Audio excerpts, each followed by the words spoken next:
നല്ല ചൂട് ചായൻ്റെ ഒപ്പം കഴിക്കാൻ പറ്റിയ നല്ല കറുമുറ സ്നാക്സിൻ്റെ റെസിപ്പി ആയിട്ടാണ് ഇന്ന് വന്നിട്ടുള്ളത് കേട്ടോ. നമ്മുടെ വീട്ടിലുള്ള ചുരുക്കം ചില സാധനങ്ങൾ വെച്ചിട്ട് നമുക്ക് സിമ്പിളായിട്ടും വളരെ എളുപ്പത്തിലും ടേസ്റ്റോട് കൂടിയിട്ട് ഈ റെസിപ്പി നമുക്ക് തയ്യാറാക്കിയെടുക്കാൻ പറ്റും. അപ്പം എല്ലാവരും വീഡിയോ കണ്ട് ഇഷ്ടപ്പെടുകയാണെങ്കിൽ നിങ്ങൾ സപ്പോർട്ട് ചെയ്യാൻ മറക്കരുത്, അഭിപ്രായങ്ങളും രേഖപ്പെടുത്തണം. അപ്പോൾ ഇതിനായിട്ട് നമ്മളൊരു 2 മീഡിയം സൈസിലുള്ള ഉരുളക്കിഴങ്ങ് കട്ട് ചെയ്തിട്ട് എടുത്തിട്ടുണ്ട്.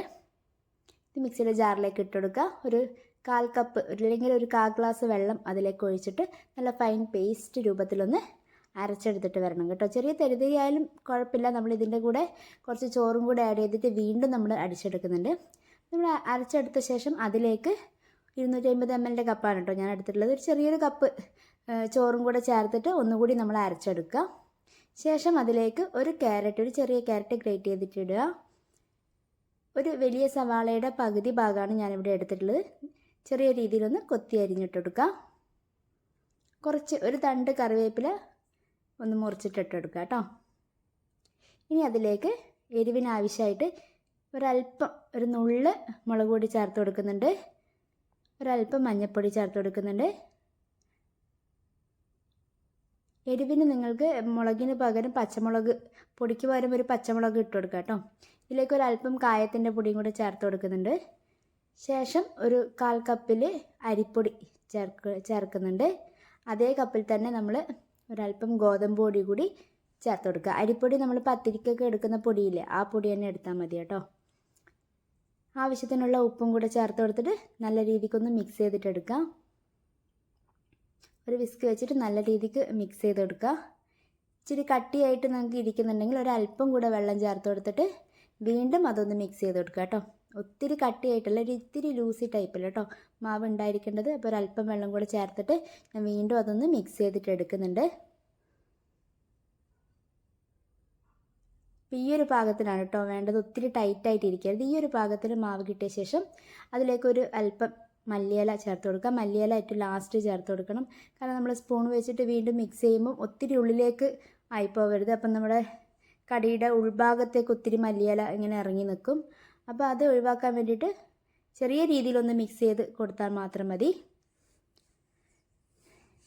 ഇനി നമ്മൾ കൈയോടെ തന്നെ നമ്മുടെ കടി റെഡിയാക്കാൻ പോവാണ്.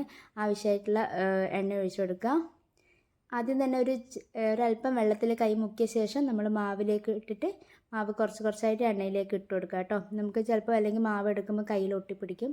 അതുകൊണ്ടാണ് കുറച്ച് വെള്ളത്തിൽ കൈ മുക്കിയ ശേഷം നമ്മൾ ഇട്ട് കൊടുക്കുന്നത് കേട്ടോ. ഇത് നമ്മൾ ഇട്ട് കൊടുത്ത പാടെ തന്നെ നമ്മളത് നല്ല രീതിക്ക് അതൊന്ന് പതഞ്ഞ് വരും കേട്ടോ. അപ്പോൾ ആ പതയൊക്കെ പോയി ഒന്ന് തെളിഞ്ഞ് വരുമ്പോഴാണ്, എണ്ണയൊക്കെ നല്ല രീതിയിൽ തെളിഞ്ഞ് വരുമ്പോഴാണ് നമ്മളതൊന്ന് മറിച്ചിട്ട് കൊടുക്കേണ്ടത് കേട്ടോ. അപ്പോൾ ഒരല്പം നേരം നമുക്കതൊന്ന് വെയിറ്റ് ചെയ്തിട്ടെടുക്കാം. ഒത്തിരി കൂട്ടി വെച്ചിട്ട് ചെയ്യരുത്, തീ കൂട്ടി വെച്ചിട്ട് ചെയ്യരുത്. അപ്പം പെട്ടെന്ന് കരിഞ്ഞു പോകാൻ ചാൻസ് ഉണ്ട്.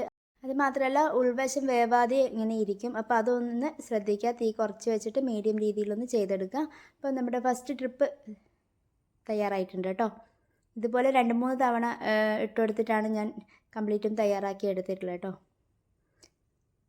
അപ്പോൾ നിങ്ങൾക്ക് കാണുമ്പോൾ തന്നെ മനസ്സിലാവും നല്ല ടേസ്റ്റാണ്. അതുപോലെ തന്നെ ഉണ്ടാക്കാൻ വളരെ എളുപ്പമാണ്. പെട്ടെന്ന് തന്നെ നമുക്ക് ഉണ്ടാക്കിയെടുക്കാൻ പറ്റും. ചായയുടെ വെള്ളമൊക്കെ വെക്കുമ്പോഴത്തേക്കാണ് നമുക്ക് ഈ ഒരു പണികളൊക്കെ തുടങ്ങിയാൽ മതിയാവും. അപ്പോൾ എല്ലാവരും ഇതുപോലെ ഒന്ന് ട്രൈ ചെയ്ത് നോക്കുക കേട്ടോ. ഇപ്പോൾ സ്കൂളൊക്കെ അവധിക്കാലമല്ലേ, ഇപ്പം എക്സാമൊക്കെ കഴിഞ്ഞ് സ്കൂളൊക്കെ അടച്ച സമയമാണ്. അപ്പോൾ കുഞ്ഞുങ്ങൾക്ക് കടകളിൽ നിന്ന് വാങ്ങിക്കാതെ നമുക്ക് വീട്ടിൽ തന്നെ നല്ല ഫ്രഷ് എണ്ണയിൽ ഇതുപോലെ തന്നെ സിമ്പിളായിട്ട് നല്ല കറുമുറ ചായക്കടിയൊക്കെ തയ്യാറാക്കിയെടുക്കാൻ പറ്റും. കടകളിൽ നിന്നൊക്കെ തട്ടുകടയിൽ നിന്നൊക്കെ കിട്ടുന്ന അതേ ടേസ്റ്റിൽ നമുക്ക് വീട്ടിലും നമുക്ക് ചായക്കടിയൊക്കെ നമുക്ക് തയ്യാറാക്കിയെടുക്കാൻ പറ്റും. അപ്പം ഇതുപോലുള്ള കുഞ്ഞു സിമ്പിൾ റെസിപ്പി ആയിട്ട് നമുക്ക് കാണാം. നിങ്ങൾക്ക് എല്ലാവർക്കും ഇഷ്ടപ്പെടും എന്ന് പ്രതീക്ഷിക്കുന്നു. ഇതുപോലെ ഒന്ന് ട്രൈ ചെയ്ത് നോക്കിയിട്ട് നിങ്ങളുടെ അഭിപ്രായങ്ങളൊക്കെ ഒന്ന് കമൻറ്റ് ബോക്സിൽ വന്ന് രേഖപ്പെടുത്തുക. അപ്പം ഇതുപോലുള്ള പുതിയ കുഞ്ഞു റെസിപ്പി ആയിട്ട് വീണ്ടും വരുന്നതായിരിക്കും. അതുവരെ എല്ലാ കൂട്ടുകാർക്കും, സപ്പോർട്ട് ചെയ്യുന്ന എല്ലാവർക്കും ടാറ്റാ ബൈ.